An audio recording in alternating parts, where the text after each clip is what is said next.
नमस्कार। मेरी हिंदी की कक्षा में आपका पुनः स्वागत है। पाठ 11 मौसम कविता की भाषा माधुरी की पिछली वीडियो में मैंने उस पाठ के शब्दार्थ तथा प्रश्नोत्तर आदि कार्य को समझाकर पूरा कराया था। आज की वीडियो में हम उसी पाठ के भाषा अभ्यास के सभी कार्य को समझकर पूरा करेंगे। तो आइए अब हम सभी कार्य को पूरा करते हैं। प्रश्न नंबर 1, नीचे दिए गए शब्दों का समान लय वाला एक शब्द लिखिए। यहाँ पर ये शब्द दिए गए हैं और हमें इनका समान लय वाला एक एक शब्द लिखना है। तो इस तरह से होगा, चमकता का बनेगा दमकता, उड़ता का जुड़ता, निराले मतवाले, पाते जाते। नंबर 2, कविता मौसम में से कोई 3 युग्म शब्द छांट कर लिखिए। तो बच्चों, आपको पता है कि युग्म शब्द जोड़े वाले शब्दों को कहते हैं। तो देखिए इस तरह से ये शब्द हैं, बन बन, छम छम, बिखर बिखर। ख, ऊपर लिखे किन्हीं 2 युग्म शब्दों के वाक्य बनाइए। तो देखिए यहाँ पर ये वाक्य मैंने आपको बनाकर बताए हैं। नंबर 1, गर्म हवा से सागर का पानी भाप बन बन कर उड़ जाता है। नंबर 2, सावन के महीने में बादल छम छम करके बरसते हैं। प्रश्न नंबर 3, पृथ्वी शब्द में प में रे की मात्रा है। इस मात्रा से बनने वाले कोई 4 शब्द लिखिए।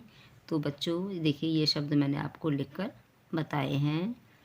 क कृपा, ख कृष्ण, ग कृति, घ गृह। प्रश्न नंबर 4, नीचे दिए गए शब्दों में रे में छोटे ऊ अथवा बड़े ऊ की मात्रा लगाकर शब्द को दोबारा लिखिए। तो देखिए ये शब्द इस तरह से लिखे जाएंगे। क रूप, या इसका रूपा भी बन सकता है। ख, ये देखिए यहाँ पर रुचि बनेगा, और ये देखिए ग यहाँ पर इस तरह से ज़रूर बन जाएगा।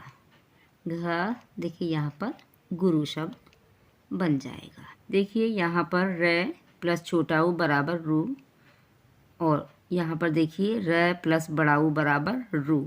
तो बच्चों ये जल्दी बोला जाता है और ये शब्द देर में बोला जाता है, जिसमें कि बड़े ऊ की मात्रा लगती है। प्रश्न नंबर 5, नीचे दिए गए शब्दों के विलोम शब्द छांट कर लिखिए।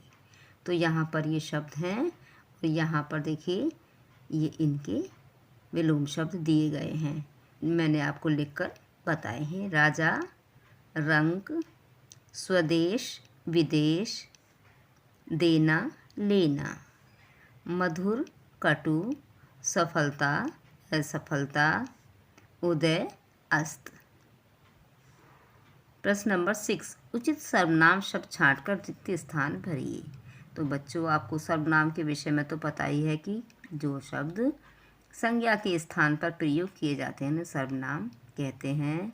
अब यहाँ पर हम उचित सर्वनाम शब्द छांटकर भरेंगे। क, हम बाजार जाएंगे। ख, मैंने उसे अपने पास बुलाया। ग, वे मैदान में खेल रहे हैं, क्योंकि यह बहुवचन का शब्द है। घ, अपना काम स्वयं करना चाहिए। स्वयं का अर्थ होता है अपने आप। नंबर 7, मौसम शब्द सुनते ही आपके मन में उससे जुड़े अनेक शब्द आते होंगे, उनमें भी आप एक संबंध जोड़ पाते हैं। मौसम शब्द से जुड़े अन्य शब्दों को लिखिए। तो बच्चों देखिए यहाँ पर विभिन्न मौसम हैं और उनसे जुड़े शब्द का यहाँ पर उदाहरण दिया गया है। अब हम अन्य मौसम के संबंधित शब्द लिखेंगे। तो यहाँ पर देखिए बसंत का मौसम। अब इसमें क्या होता है, कोयल कूकती है और बहुत सारे फूल खिलते हैं। तो यहाँ पर सही शब्द होंगे कोयल और फूल।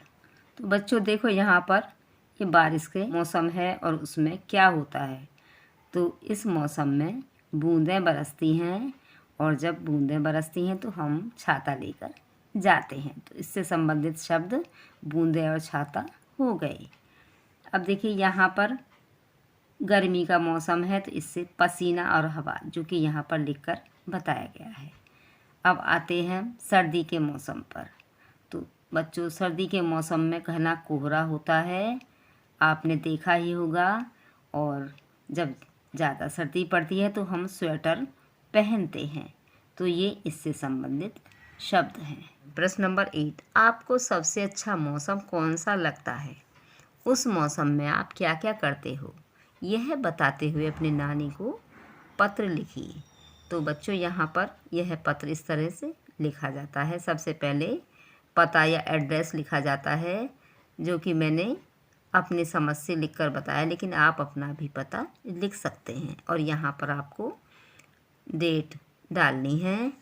और इस तरह से हम पत्र को शुरू करते हैं। पूज्य नानी जी, सादर प्रणाम। हम सब यहाँ पर कुशल पूर्वक हैं और आशा करते हैं कि वहाँ पर आप सब भी कुशल पूर्वक होंगे।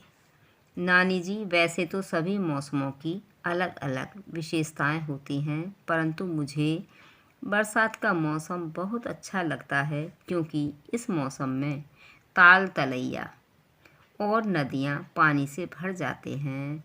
तालाब में मेंढक टैटर करते हैं और मोर खुश होकर नाचते हैं।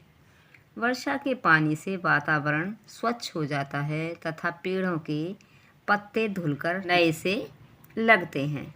नानी जी, इस मौसम में वर्षा होने पर मैं कागज़ की नाव बनाकर पानी में चलाता हूँ तथा वर्षा के पानी में नहाता हूँ। उसके बाद गर्मा गर्म पकौड़े खाता हूँ। शायद आपको भी यह मौसम पसंद होगा। शेष बातें मिलने पर आपका नाती नमन। आप अपना नाम भी लिख सकते हैं। तो बच्चों, अब मैंने आपको इस पाठ का सभी कार्य समझाकर पूरा करा दिया है। अगली वीडियो में पाठ 12 आँख मिचौनी का वाचन करके समझाऊंगी। धन्यवाद।